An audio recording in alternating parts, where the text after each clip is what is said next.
Si, on peut. Attends, là, c'est pour ceux qui nous rejoindront sur le replay de YouTube. Voilà, oui, PNB. Ensuite, on parlera de droit de mourir dans la dignité, des sujets qui touchent vraiment les Français. Non, mais quand même, c'est un sujet. Aya Nakamura ? Ouais. Ah ouais. Moi, je t'avoue, Non, mais je ne te permets pas de dire non à Pierre-Nicolas là-dessus. Tu l'as bien laissé parler par rapport à Tony Estanguet avec Philippe, que je salue, que je sais qu'il nous écoute. Et je ne sais pas si vous avez eu l'occasion de croiser Tony Estanguet. Non. Moi, j'ai eu l'occasion de le croiser. Alors, c'est pas moi qui l'ai interviewé, c'est mon camarade Clément Pêche que j'embrasse. Ouais. On va pas se mentir, Tony Estanguet, c'est pas vraiment le pingouin qui glisse le plus loin sur la banquise. Voilà. C'est pas le pingouin qui glisse le plus loin sur la banquise. C'était cette expression. Vous savez à quel point. Voilà, celui-là, je l'ai dit tout à l'heure. C'est vrai que vous savez à quel point j'aime ça. On est avec Pierre Juston aujourd'hui sur Radio Occitanie. Bonsoir Pierre. Bonsoir. Bon, ravi de t'avoir avec nous. C'est vrai qu'on t'a vu partout. Moi, je t'ai vu dans le Crillon, notamment récemment, chez Jean-Luc Bourdin, partout pour parler du droit de mourir dans la laïcité, dans la dignité, pardon. C'est un combat laïque, mais effectivement, le droit de mourir dans la dignité. Exactement, dans la dignité. C'est vrai que c'est un débat. Alors, au début, il y avait surtout les religieux qui ne voulaient pas, ceux qui étaient dans la religion, tout ça. Il y avait les lobbies aussi. Maintenant, il y a une nouvelle forme. Ça serait abandonner l'être humain parce qu'on ne peut pas tout simplement mettre ce qu'il faut dans l'hôpital, parce que tout ça. Et donc, par légèreté, et parce que c'est Emmanuel Macron qui le met aujourd'hui sur le tapis, parce que c'est comme ça, on fait dans le rapide, on vit, on meurt, merci, au revoir, et on n'essaie pas de soigner les gens et d'améliorer les soins palliatifs. Moi, je ne vais pas m'en cacher, je suis je suis du côté je crois qu'on a une majorité du côté de Pierre Juston, parce que dans ce combat-là, parce que c'est vrai que quand on ne peut plus, moi je l'ai toujours dit, si demain je ne peux plus faire quoi que ce soit, si tout ça, je n'aurai plus aucun sens à ma vie. Après, on ne sait jamais quand on y est, ce qu'on peut penser avant et quand on y est.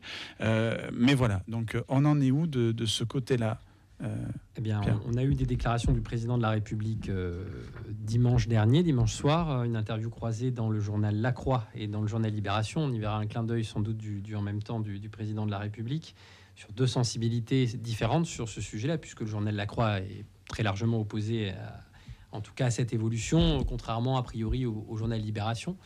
On en est simplement à des déclarations, mais avec un agenda. Et donc l'association que je représente ici, qui est l'association pour le droit de mourir dans la dignité, est d'une part très contente parce que enfin on a un agenda. Nous on existe depuis 43 ans, donc c'est une vieille association, près de 80 000 adhérents. Tu fais pas ton âge.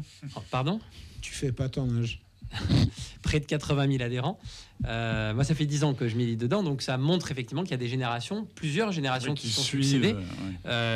Donc évidemment, c'est quelque chose qu'on attendait depuis longtemps. Et puis le président de la République avait promis en 2023, suite à une convention citoyenne, suite à sa réélection, il avait fait cette promesse-là, suite à un certain nombre de validations par un certain nombre de comités, je pense au Comité national d'éthique, mais il y en avait bien d'autres, et il nous avait promis d'ici la fin de l'été 2023 qu'on puisse avoir enfin une loi. Bon, on l'attend, donc ça a été la loi des 4 saisons avec Emmanuel Macron, mais là, depuis que nous avons un nouveau Premier ministre, ça a été annoncé avec un agenda, et on constate factuellement que l'agenda est respecté.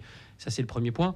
Le deuxième point, et je serai bien plus bref, c'est qu'on n'a pas encore le projet de loi proprement parlé. Il n'a pas été présenté au grand public, ni au Conseil des ministres, ni au Conseil d'État. Donc nous, ce que nous attendons, ce sur quoi on peut commenter, c'est sur les déclarations du président de la République.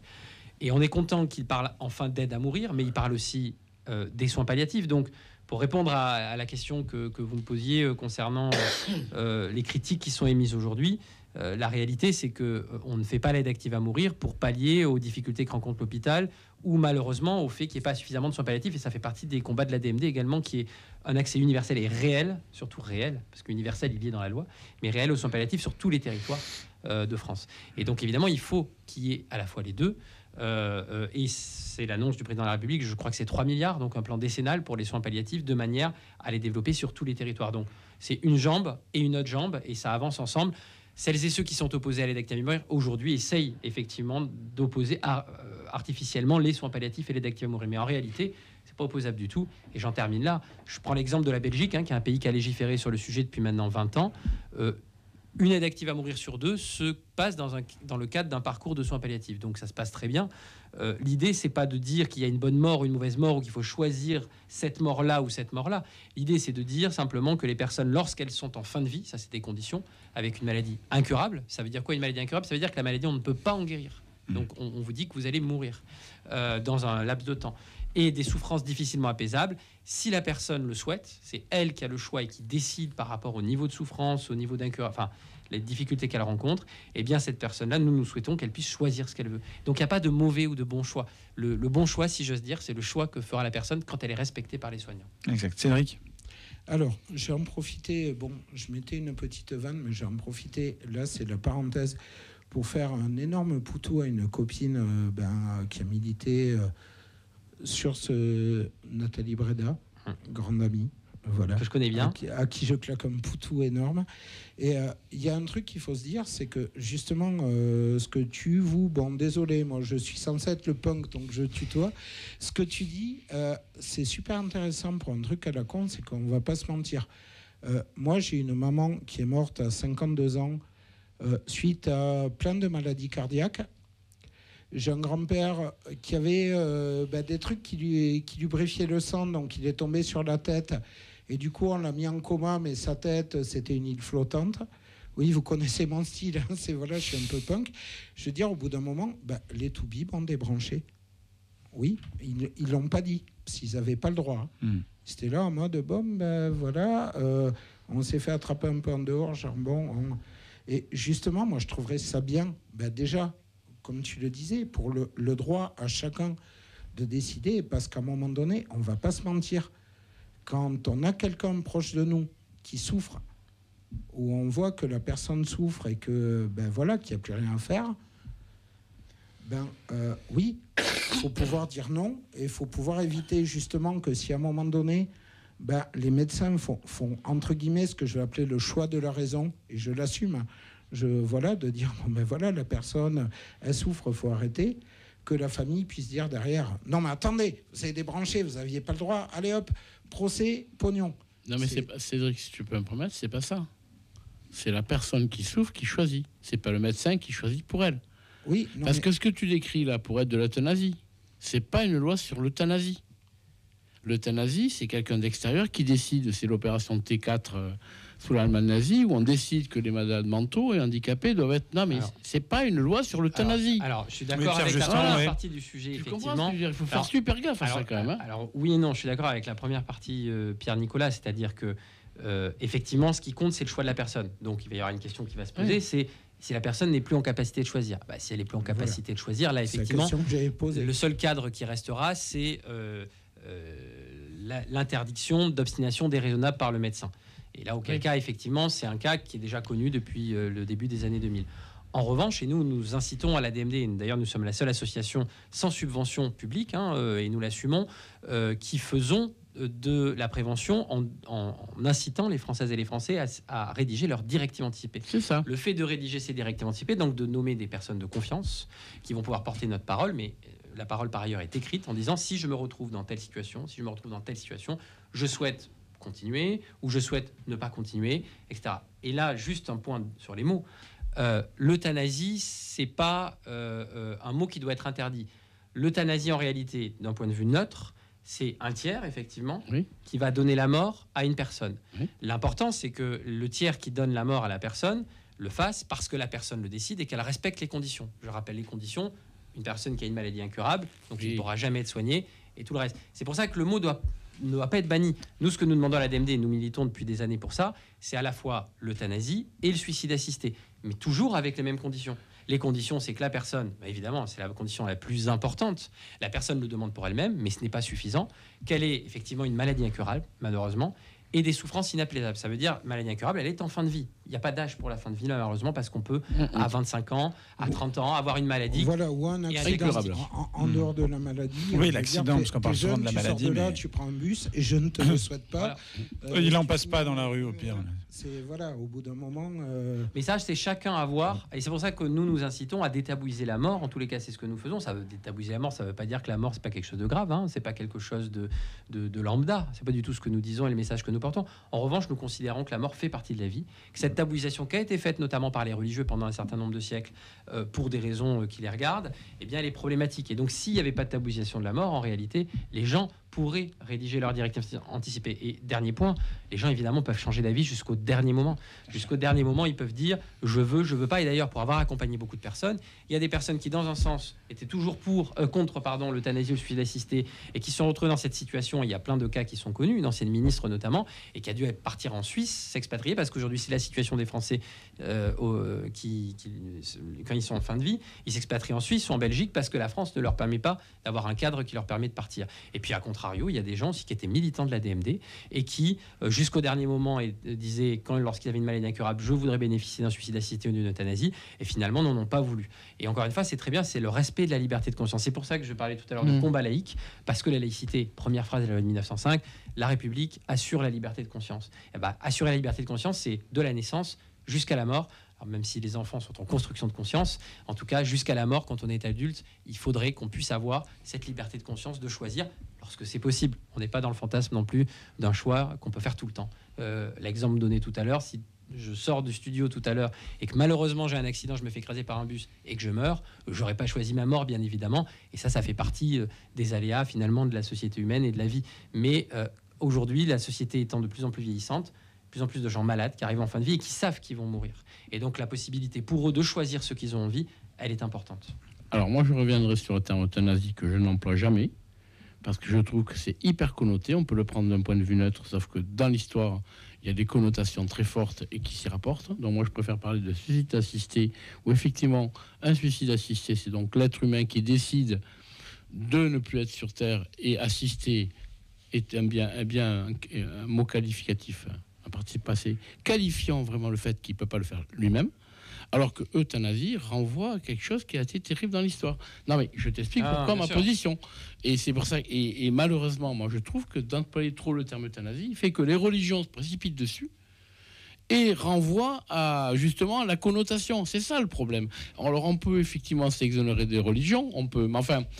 Pour le coup, c'est quand même encore le président Macron qui a reçu quelques religieux pour en parler. Bien sûr. Or c'est bien ça le problème. C'est bien ça le problème. C'est pour ça que moi je préfère parler de suicide assisté plutôt que d'euthanasie. D'accord. Non mais je t'explique ma position. J'entends la position. Par contre, et je parle pas de religion pour ma part. Hein. D'accord. Je parle de manière non, mais générale. dans les mots aujourd'hui, en tout cas, ce qui est acté, c'est que le suicide assisté, juste là pour, c'est la personne qui prend elle-même le produit, mais elle est assistée, c'est-à-dire qu'on va lui foutre dans le produit parce qu'évidemment ces produits-là sont interdits. Et, oui, évidemment. Donc l'idée du suicide assisté, c'est que la personne est en capacité matérielle de prendre le produit, il faut simplement l'assister pour l'aider à avoir le produit. C'est ce qu'ils font en Suisse. En Suisse, ils ne font que du suicide assisté. En Belgique, ils font à la fois le suicide assisté et l'euthanasie. Et l'euthanasie, c'est effectivement, par exemple, je prends cet exemple-là, le cas de Vincent Humbert, qui a été le premier cas médiatique, qui était bloqué dans son corps. Il pouvait bouger quelques parties de son corps pour communiquer. Il communiquait avec sa mère. Il a pu réussir à écrire une lettre, un livre qu'il a envoyé au président Chirac à l'époque pour demander la mort. Pourquoi ? Parce que Vincent Humbert, il ne pouvait pas se suicider. Pour une raison très simple, il était enfermé dans son corps. Donc là, j'entends la connotation du mot qu'elle peut prendre aujourd'hui, mais nous, à la DMD, en tout cas, nous assumons les deux mots. Euthanasie, suicide assisté, quand on les définit bien, quand on explique bien ce que c'est. Et les religieux, ma foi, ils peuvent surinterpréter les mots s'ils ont envie. Ça tombe bien, c'est pas eux qui font les lois. Oui. Ce sont bien et le pouvoir exécutif qui, en tout cas, fait des projets de loi, ou des députés ou des sénateurs qui peuvent proposer des propositions de loi. Et aujourd'hui, on en est au projet de loi. Donc, on attend le projet de loi et on attend qu'il soit débattu à l'Assemblée nationale et au Sénat. Mais avec ce projet de loi, chose que j'ai peur, en fait, c'est qu'il y ait beaucoup de dérives par rapport à ça. Oui. J'entends bien totalement ce que vous dites. C'est quelque chose qui revient régulièrement. Aujourd'hui, je vais vous dire, les dérives, elles ont lieu en France. C'est-à-dire qu'en Belgique, vu qu'il y a une loi avec un cadre, tout à l'heure, le témoignage que tu nous donnais, Cédric, il était très éclairant. Pourquoi ? Parce que les médecins, aujourd'hui, certains médecins, soit parce qu'ils sont assez humanistes pour la plupart d'entre eux, quand ils voient quelqu'un se tordre de douleur, qui est en fin de vie, savent qu'il a une maladie incurable, ils demandent la mort, parfois, soit avec l'accord de la famille, soit sans l'accord de la famille, mais dans des situations qui sont totalement dramatiques, ils accèdent à cette demande alors que c'est illégal, et ça s'appelle en réalité aujourd'hui dans notre code pénal un meurtre ou un assassinat. Même si évidemment la justice, on le voit bien, elle condamne pas ces gens en réalité. Même s'il y a des procès, elle condamne pas ces gens parce qu'elle prend en compte ces éléments de contexte. Et les dérives, elles ont lieu aujourd'hui en France parce que comme il n'y a pas de cadre, et bien précisément, il y a aussi, et c'est des études qui ont été faites, qui ont démontré que certaines personnes qui ne demandaient pas l'euthanasie, qui ne demandaient pas le suicide assisté, et bien dans un certain nombre de cas, étaient en tous les cas euthanasiés sans l'avoir demandé. Et justement, les dérives, elles ont lieu eu égard au fait qu'il n'y ait pas de cadre dans notre pays sur la question de la fin de vie. Parce que la fin de vie, c'est quelque chose qui touchera tout le monde. Je suis désolé si je vous l'apprends aujourd'hui. Ça fait partie de la vie. Il ne faut pas... évidemment, c'est très douloureux de l'imaginer. C'est un travail que chacun individuellement on fait avec des spiritualités ou pas, peu importe, avec des béquilles. Il n'empêche qu'il faut regarder la vie dans sa globalité et à la fin de la vie, il y a la mort. Et donc le mieux, c'est de pouvoir, quand c'est possible, en tout cas nous, c'est notre message, de pouvoir l'anticiper. Et c'est le meilleur moyen précisément qu'il n'y ait pas de dérive. Et je prends un dernier argument, excusez-moi, je suis un peu long, mais tous les pays qui ont légalisé l'aide active à mourir, et je prends l'exemple encore de la Belgique qui me semble être un modèle quand même plutôt enviable, eh bien, ce sont des pays qui ont largement investi dans les soins palliatifs. C'est-à-dire que ça a forcé l'État, d'une certaine manière, en légalisant l'aide active à mourir, donc suicide assisté comme euthanasie, eh bien, à mettre des sous, enfin, concrètement, dans les soins palliatifs. Parce que comme ça, il y avait l'accès universel et réel aux soins palliatifs. C'est pour ça que ça ne se pose pas. Et dans le cadre du parcours de soins palliatifs, si les Françaises et les Français, ce sera une majorité, si on est malade, on ira en parcours de soins palliatifs, eh bien, à un moment donné, certains diront, écoutez, moi, je vais aller jusqu'au bout. Et puis d'autres diront, écoutez, c'est trop difficile pour moi. Moi, je veux sortir de là, aller chez moi, faire un dernier repas avec mes amis et décider que dans 2 jours, eh bien, je prends un produit pour m'apaiser très tranquillement, comme je l'ai décidé, de la manière dont j'ai décidé, avec mes proches dans la pièce ou pas, etc. Et là, il y a des choix totalement différents, à mon avis, qu'il faut respecter. Cédric ? Alors, j'ai de la faire en rapide sur un truc par rapport à ce que tu disais sur les religieux. Moi, m'intéressant pas mal comment fonctionne l'extrême droite, ça c'est mon côté, gens qui aiment bien combattre, pensée émue pour certains gros catholiques de droite qui ont tendance à dire oui, non mais c'est pas bien de mettre ça parce que bon, ça prouve que les gens n'ont pas le courage de mettre fin eux-mêmes à leur jour. Petit rappel, dans la Bible et dans tous les bouquins, le suicide, c'est pas permis. Voilà, ça, c'était la parenthèse. Après, autre truc, j'ai réagi sur le dernier truc que tu disais, sur le côté, si j'ai envie de faire un dernier repas avec mes amis. Justement, est-ce qu'il n'y aurait pas aller plus loin que cette loi, si elle est adoptée, avec justement tout le soutien psychologique ? Je veux dire, voilà, Alex, c'est plus jeune que moi, voir Pierre-Nicolas, tu es plus jeune que moi quelque part, ça fait des années qu'on se connaît. Demain je vous dis les mecs, on se tape une bouffe et puis dans 2 jours, désolé, je vais le dire de manière punk, c'est mon côté punk, mais bon voilà, paf, on me met une picouse et puis à mon avis, vous allez mal le vivre, le repas. C'est possible. On va pas se mentir, mais c'est pas le même que je vais être papa. Allez hop, on me fait ça, quoi. Alors tout dépend du repas. C'est une espèce de droitard. Pascal Amateur sort de ce corps. Non, mais Pascal Amateur. Est-ce que justement, il faut pas prévoir aussi tout un truc. Je comprends tout à fait ton combat et je vois ton haussement de tête que tu vois ce que je veux dire. Totalement. Il faut aussi prévoir tout ce qu'il y a autour. Exactement. Et là, je vais rendre hommage moi aux acteurs des soins palliatifs qui n'ont pas assez de moyens. Et pour le coup, chez les acteurs des soins palliatifs, il y a une prise en charge quand il y a vraiment ce qu'on appelle des unités de soins palliatifs. Parce qu'en fait, ce qu'il faut savoir, c'est que dans tous les départements français, il y a des lits de soins palliatifs. Mais des lits de soins palliatifs, c'est un lit dans un service médical. Il y a encore des lits dans les hôpitaux français. Mais c'est pas une unité. Et l'unité de soins palliatifs, c'est quelque chose de différent. C'est-à-dire qu'il y a vraiment une unité avec des professionnels de tous les secteurs, si on veut, et qui accompagnent véritablement les gens qui sont malheureusement atteints d'une maladie incurable, qui savent qu'ils vont mourir, et qui les accompagnent jusqu'au dernier moment. Et moi, je veux rendre hommage, et l'association le fait régulièrement, aux acteurs des soins palliatifs sur le terrain qui font ce travail-là, et qui, par ailleurs, dans ce travail-là, accompagnent aussi les proches, parce qu'évidemment, ça fait partie du travail. Donc, quand on a des professionnels de tous les secteurs médicaux qui sont formés à la question de la fin de vie, c'est important. Et un dernier point, nous, on va même plus loin. On aimerait que dans la formation de tous les soignants, il y ait véritablement l'infusion d'une culture palliative. C'est-à-dire que, véritablement, ça fasse partie des modules. Et aujourd'hui, c'est absolument pas le cas dans la formation. Alors, ça s'améliore un peu. Mais pendant des années, la question de la mort, quand on était soignant, pourtant la mort, quand on est soignant, on la croise souvent dans sa carrière après. C'est un module de 2 ou 3 heures. En tout cas, ce fut un module de 2 ou 3 heures où en fait, le message qui était passé, c'était de dire, vous, ça, c'est tout ce que vous devez éviter. Le patient ne doit jamais mourir. Sauf que la réalité, c'est que le patient, il meurt. Ça arrive, et c'est pas forcément une erreur ou un échec du milieu médical, ça peut arriver. Ça fait partie aussi de la vie. Donc nous, c'est ce que nous disons. Alors après, on est pour qu'il y ait le maximum d'argent dans le service public de l'hôpital qui ne fonctionne pas suffisamment bien. On va être d'accord. Mais j'ai envie de dire, c'est un autre combat. Ça n'empêche pas que les choses sont liées, mais c'est un autre combat. C'est un sujet en tout cas très intéressant. Il y a ma mère qui dit, elle a rédigé ce document. Voilà, elle a raison, c'est très important. Et il n'y a pas d'âge pour le rédiger. Et dernier point, ça ne fait pas mourir de rédiger ses directives anticipées parce que ça peut faire peur un peu de se dire, tiens, entre le fromage et le dessert, je vais parler à mes proches et puis je vais leur montrer mon papier des directives anticipées. Effectivement, ça se fait pas un peu comme ça. C'est quelque chose qu'il faut réfléchir, qu'il faut mûrir un peu. Mais à mon avis, il faut le faire très rapidement parce que malheureusement, la mort, ça peut toucher. Je suis désolé de porter ce message. Mais la mort, ça peut toucher à tout âge et c'est une réalité.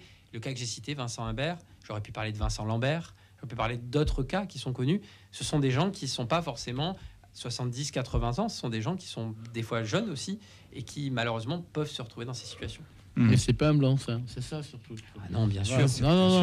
C'est très précis, il faut aller regarder à quoi ça ressemble les directives anticipées. Il y a évidemment des choses très précises. On peut rajouter des papiers, un papier libre pour expliquer ce qu'on veut en plus ou ce qu'on veut pas, etc. Et on peut rajouter ces choses-là. Ce qui est sûr, c'est que si on les a pas écrites, nos proches peuvent pas savoir ce qu'on veut ou ce qu'on veut pas si malheureusement on se retrouve dans l'incapacité de dire ce qu'on voulait. Et c'est pour ça que c'est important de les rédiger parce qu'au moins on sera respecté. Et j'ajoute qu'on peut même rajouter dans les directives anticipées si on souhaite. Ça peut paraître bête, mais vous avez tous eu sans doute des proches qui sont décédés. Rajouter si vous souhaitez être enterré, si vous souhaitez être incinéré. Rajouter un certain nombre de choses qui vous tiennent à cœur. Et en fait, ce travail-là sur sa propre mort, c'est pas du tout quelque chose de morbide. C'est quelque chose. Là, c'est très personnel, mais je pense que c'est quelque chose qui fait mieux vivre après. Je suis pas en train de dire qu'on a résolu le problème de la mort. Je pense qu'on le résout jamais. Et ce serait très ça serait inquiétant. Ce serait inquiétant de penser ça, ou ce serait très comment dire, enfin avec peu d'humilité de se dire qu'on a résolu ce problème. C'est pas vrai. Je pense qu'on le résout jamais en réalité. Mais en tout cas, en résoudre une bonne partie, moi j'en suis convaincu. Ça m'arrive à moi et ça arrive à plein de gens. Ça permet de mieux vivre après, parce qu'on se dit avec ça, je suis un peu plus à l'aise sans doute que beaucoup d'autres gens et je sais ce que je veux, je sais ce que je ne veux pas. Et encore une fois, il faut aussi avoir l'humilité de reconnaître qu'on peut changer d'avis jusqu'au dernier moment. Et moi, je sais à peu près ce que je veux plus tard et ce que je ne veux pas. Mais peut-être que je changerai d'avis, que face à la situation, j'aurai un tout autre avis. Mais encore une fois, la loi que nous voulons, elle permettra évidemment aux gens de changer d'avis dans un sens comme dans un autre jusqu'au dernier moment. Mais justement, excuse-moi. Oui, vas-y, on a le temps. Mais justement, il y a un truc qui est tout bête. Voilà, moi j'ai 47 balais, je suis papa. Donc j'ai un peu conscience que à un moment donné, j'ai pas envie que mon fils, qui à l'heure actuelle a 11 ans, Luc, je t'embrasse si tu nous écoutes, c'est voilà. Mais voilà, je vais te prendre toi comme victime. Du peu que je me souviens, tu as 19 ans. Moi, je sais que j'aurai 19 balais. Mon premier réflexe, c'est pas me dire merde. Alors, si à un moment donné, il m'arrive un truc, il faudrait peut-être que... Donc, comment on fait dans ce cas-là ? Désolé, ma question est peut-être un peu brouillonne, mais voilà. C'est, je veux dire, dans l'absolu, je ne veux pas faire le « je suis presque vieux, donc je vais mourir ». Mais voilà, quand même. Moi, j'ai une proposition pour la ministre de la Santé, Madame Vautrin, qui va donc porter ce projet de loi à l'Assemblée nationale et au Sénat. C'est pas gagné. Hein. Ce serait bien que lorsque nous faisons les papiers à l'âge de 18 ans pour recevoir sa carte vitale, et qu'on n'est plus sous l'autorité parentale, que parmi les papiers qu'il faut remplir, il puisse y avoir les directives anticipées. Je m'explique, si c'est un sujet, parce qu'on peut se douter qu'à 18 ans, c'est un sujet qu'on n'a pas réglé, qu'on ne s'est pas posé, eh bien on ne le remplit pas, c'est pas grave, là on sera soumis au cadre qui n'est pas celui des directives anticipées, donc là, pas d'acharnement thérapeutique, mais on ne sait pas par contre ce que la personne veut, mais à un moment donné de se dire que ce papier-là, on peut le remplir. Et s'il était donné au moment où on demande à remplir les papiers pour avoir sa carte vitale, eh bien ça permettrait, si on renvoie ce papier-là, d'avoir ça qui est inclus dans la carte vitale sur son dossier médical partagé qu'on peut modifier à tout instant quand on le souhaite. Et je pense que c'est quelque chose qui me semble important de l'avoir et que tout le monde l'ait au même moment, au plus jeune âge. Après, évidemment, encore une fois, ça n'empêche pas ni de changer d'avis, ni de ne pas le remplir. Encore une fois, ça n'oblige à rien. Mais c'est mieux d'avoir rempli ces directives anticipées, bien évidemment. Ouais, mais il ne faut pas non plus que ça devienne des CGU, tu vois, si tu te retrouves avec un paquet de trucs comme ça où tu es là, personne ne les conseille à la fin, ouais, je suis d'accord, hop, je signe. Et je conseille à tous les auditeurs d'aller évidemment prendre le temps de lire ces directives anticipées. Il en existe de deux sortes. Une qui émane du ministère de la Santé et une qui émane de notre association, l'Association pour le droit de mourir dans la dignité, qui sont tout aussi valables que celles du ministère de la Santé. Simplement, elles sont beaucoup plus simplifié. Ouais, mais où c'est qu'on les trouve ? Vas-y, l'autre il fait son malin, genre vas-y. Sur le site admd.net, vous y allez, vous tapez directives anticipées, il y a un onglet directives anticipées, vous allez trouver ces directives anticipées, c'est une feuille recto verso. Au recto, vous avez tout ce que vous voulez ou ce que vous ne voulez pas dans les situations particulières, et au verso, vous avez les 3 personnes de confiance, vous pouvez en nommer jusqu'à 3, il faut en nommer obligatoirement une pour la porter vos directives anticipées si malheureusement vous vous retrouvez dans ce cas, mais vous pouvez en nommer jusqu'à 3. Et pour les illuminés, on précise, Verseau, c'est l'autre côté de la feuille. Si vous avez un autre signe astrologique, ça marche aussi. Je ris. Oui, promis, j'avais arrêté les blagounettes. Je suis Gémeaux ascendant Vierge et je me rends compte que ça peut passer quand même. Merci, c'est bien de le dire. Je veux parler aussi de laïcité, parce que c'est vrai que c'est un sujet, laïcité. Là, ce matin, on a entendu dire que la laïcité était extrêmement en danger en France. Est-ce que c'est vrai ? Oui, non mais t'inquiète pas Olivier, pour les heures, fais pas gaffe, tu me connais. Au niveau des horaires, t'inquiète pas, on lancera le reportage vers 47. Ne t'inquiète pas, tu me connais à force. C'est déjà bien beau qu'il y ait un conducteur, te dire. C'est déjà bien beau que tu sois derrière la table, parce que tu sais, à deux, on peut piloter. Hein. C'est déjà non, mais c'est voilà, t'inquiète pas pour ça. Non, mais il me le rappelle, il a raison. Quand j'oublie, parce que je peux oublier. Oui, donc la laïcité gravement en danger en France. On voit que beaucoup de professeurs ont des difficultés. On voit que j'ai l'impression que toutes les religions remontent un petit peu. En ce moment, j'ai l'impression qu'il y a un petit peu tout ça. Les gens se sont peut-être un peu perdus. Replonge la laïcité, qui est quand même une putain de religion. Replonge dans la logique, ça on peut en parler, non. mais non, c'est pas une religion la laïcité. Excuse-moi, Cédric. Non, mais mais voilà, non. mais c'est vrai qu'on en est où de ce point de vue-là? Alors pourquoi il y a ces éléments qui remontent? Parce que demain, c'est l'anniversaire des 20 ans de la loi de 2004, qui fait partie du corpus juridique de la laïcité, en plus de la loi de 1905, en plus des lois Ferry, en plus d'un certain nombre d'autres lois, la loi de 2021. La loi de 2004, c'est celle qui interdisait pour les élèves de manifester ostensiblement leur appartenance religieuse. Je dis bien ostensiblement, ça ne veut pas dire que c'est banni de l'école, ça veut dire simplement que c'est pas le lieu, parce que c'est le lieu où on construit du commun. L'école, notamment, je pourrais développer cet aspect-là si vous le souhaitez, mais on a les 20 ans de la loi de 2004 demain. Et donc à cette occasion, il y a eu un sondage qui est sorti effectivement, qui est un sondage Doxa, qui précise effectivement un certain nombre d'appréhensions de la laïcité. Moi, je ne vais pas dire que la laïcité est en danger véritablement. C'est-à-dire que le principe de laïcité, c'est un principe juridique, il est dans la loi, il est globalement respecté, globalement mais dans les appliqué. faits, justement. Et je pense que ce qui est en danger, c'est la bonne compréhension, la bonne application du principe de laïcité, c'est le premier point, parce que c'est pas toujours bien compris dans un sens comme dans un autre. C'est pas toujours très clair non plus. Par ailleurs, c'est un principe qui peut être compliqué effectivement à comprendre. Parce que justement, la laïcité veut dire que chacun a le droit d'exercer sa religion, non ? Bien sûr, c'est une liberté. Avant toute chose, c'est une loi de liberté. Mais comme toutes les libertés, vous lisez la loi 1905, vous avez le premier article, c'est la République assure la liberté de conscience. Point. La liberté de conscience, elle est plus large. Et puis deuxième phrase, qui est toujours le premier article, le libre exercice des cultes. En gros, il y a la liberté de culte, mais elle se fait sous les seules restrictions de l'ordre public. Dans les articles qui suivent, en gros, hein, je le fais de mémoire. Et donc le deuxième article, c'est la séparation des églises et de l'État, c'est-à-dire la République ne reconnaît ni ne salarie ni ne subventionne aucun culte. Et vous avez en fait tous les autres articles, c'est la police du culte. C'est-à-dire que comme toute liberté de la presse quand elle est consacrée, si vous allez voir la loi de la liberté de la presse, eh bien vous avez après tout un tas d'interdictions. Ça ne veut pas dire que la loi, la laïcité, c'est quelque chose, ce sont que des interdits. C'est une loi de liberté. Donc avant toute chose, on proclame la liberté de conscience, on proclame la liberté de culte, mais on précise dans quel cadre cette liberté s'exerce. Parce que si tout le monde exerce la liberté comme il le souhaite, de n'importe quelle manière, eh bien, le problème, c'est que vous allez renier sur la liberté des autres, bien souvent, et vous allez renier sur l'ordre public. Car c'est quoi l'ordre public? C'est ce qui permet justement d'équilibrer entre toutes les libertés des uns et des autres. Et donc voilà, en tous les cas, la loi de 1905, elle est construite comme ça. Sur la déclaration des droits de l'homme, il me semble qu'on avait un article qui était très bien et qui résume tout. C'est l'article 10. Qui est la liberté s'arrête où commence celle d'autrui. Alors il y a cette partie-là, exactement. Et c'est exactement la logique que j'explique avec l'ordre public. En fait, l'ordre public, c'est un peu le prisme qui permet, donc c'est des choses très précises, l'ordre public, salubrité publique, tranquillité publique, sécurité publique, quelques éléments de travail type public, famille publique, patrie publique. Et puis de l'autre côté, effectivement, il y a surtout l'article 10 de la DDHC de 89, c'est nul ne peut être inquiété pour ses opinions, virgule, même religieuses, pourvu que leur manifestation ne trouble pas l'ordre public établi par la loi. Ce qui montre bien que la liberté, toujours, elle est proclamée. Elle est pas seulement proclamée, elle est consacrée, si j'ose dire, sans mauvais jeu de mots. Mais ensuite, évidemment, elle est encadrée. Elle est encadrée pour la bonne application des uns et des autres, pour que tout le monde soit à égalité de ses libertés. Liberté dans un cadre. Donc, non, mais oui, mais regarde, oui, mais on voit bien ce que ça donne. Sinon, on est obligé dans la vie d'être dans un minimum dans un cadre, mais on peut être libre aussi. Et puis des fois un petit peu le déborder du moment que ça nuit pas à l'autre de ce cadre. C'est vrai que voilà, moi, tu vois, j'ai une bague qui vient d'Israël. Des fois, j'ai un collier qui est chrétien. Voilà. Après, je le cache pas, je m'en fous. Il y a d'ailleurs, c'est la liberté totale de porter les vêtements religieux qu'on veut. Il y a simplement des endroits et des lieux et des temps où on ne peut pas le faire pour des raisons évidentes. À l'école, par exemple. À l'école, par exemple. Faut bien que je suis un peu une émission de droite, alors il faut bien que je rigole. Et quand on est dans les services publics, qu'on représente l'État, parce qu'on représente l'État, on ne se représente plus, soit quand on est fonctionnaire, c'est normal. Après, on n'est pas fonctionnaire tout le temps, 24 heures sur 24, 7 jours sur 7. Mais quand on est agent de l'État... Ça dépend de qui. Moi, on n'en connaît que oui. Ou qu'on représente, en tout cas, dans ces moments-là, dans notre fonction, eh bien, pour respecter l'égalité de traitement des usagers, selon leur religion, leurs origines, leurs opinions, peu importe, on s'abstient de manifester une appartenance religieuse et on les traite de la même manière. On s'abstient d'ailleurs aussi de manifester une appartenance politique ou une appartenance syndicale quand on est fonctionnaire. Ça, c'est normal.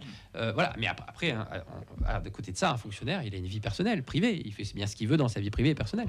Comme quoi, vous voyez, Macron a raison. Il faut en finir avec la fonction publique. On aura moins de problèmes.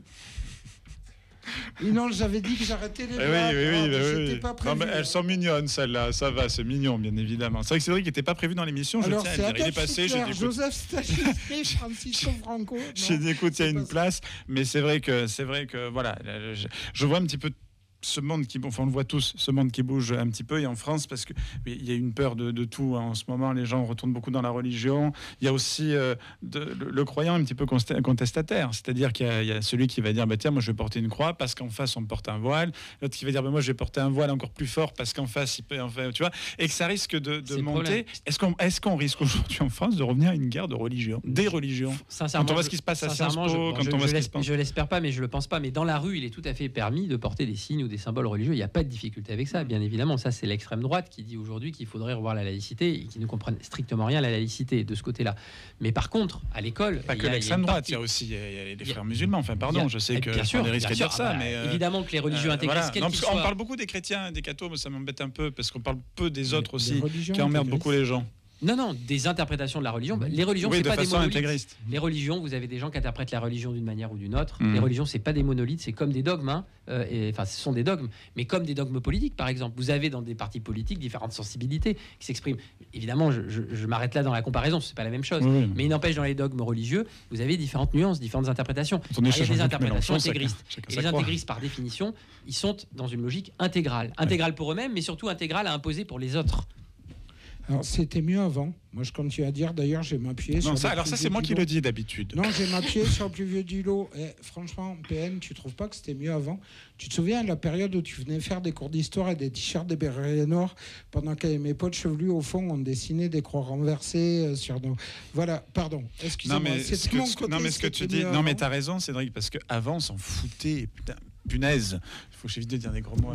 On m'a dit de faire attention. Que tu m'as fait signe 2 minutes. Je te fais remarquer un truc. Ouais. Tu as dit, mais voilà, j'ai une bague d'Israël et une croix chrétienne. Ouais. Israël, c'est un pays. La chrétienté, c'est une religion. Oui, c'est vrai. Non, voilà, mais ce que je veux dire, c'est que c'est en hébreu par rapport à la religion. Non, mais tu as raison de le dire. Non, mais voilà, ce que je veux dire, c'est que... L'hébreu, c'est une langue. C'est qu'avant, on s'en foutait, en réalité. C'est qu'avant, on s'en fout. Alors, pas totalement, je suis bien d'accord. Mais avant, on s'en foutait, pardon. Enfin, je reviens souvent à 98. Et puis même moi j'ai connu, enfin on a tous connu à l'école, on se foutait de savoir quelle était la religion de qui, on n'en parlait même pas, des fois il n'y avait même pas tout ça, et c'est ça qui m'inquiète, c'est qu'on arrive dans un monde qui revient beaucoup à ça. Alors tant mieux pour les croyants, moi j'aime bien, je suis allé à la messe de minuit à Sainte-Baume, c'était très... Pourtant, demain tu vas à un barbecue à Montségur, voilà, samedi, toujours samedi, je vais samedi, à un barbecue, voilà, mais c'est vrai que voilà, moi c'est vrai que je crois pas, j'aimerais bien qu'il y ait quelqu'un au-dessus. Mais je respecte en tout cas celui qui croit et qui a ça. Et puis aussi, c'est très philosophique. Donc voilà. Mais voilà. Quand je vois qu'il y a quand même...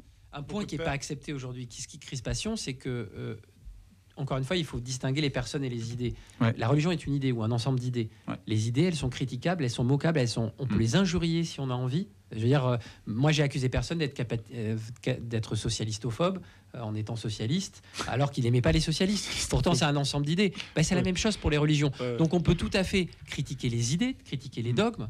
Attention, par contre, on n'a pas le droit d'injurier, de diffamer, d'inciter à la haine d'un groupe de personnes parce qu'ils adhèrent à un dogme. C'est un peu différent et c'est important de faire cette nuance. Merci beaucoup Pierre Justin, en tout cas d'avoir été avec nous. C'est qu'on a peu de temps pour parler de tous les sujets. Là, on va parler justement du vivre ensemble. Voilà, dans le sport, il y a les Jeux Olympiques qui vont arriver dans un instant, j'allais dire dans pas très longtemps. Mais avant, un petit jingle, bien évidemment, et on se retrouve de suite après.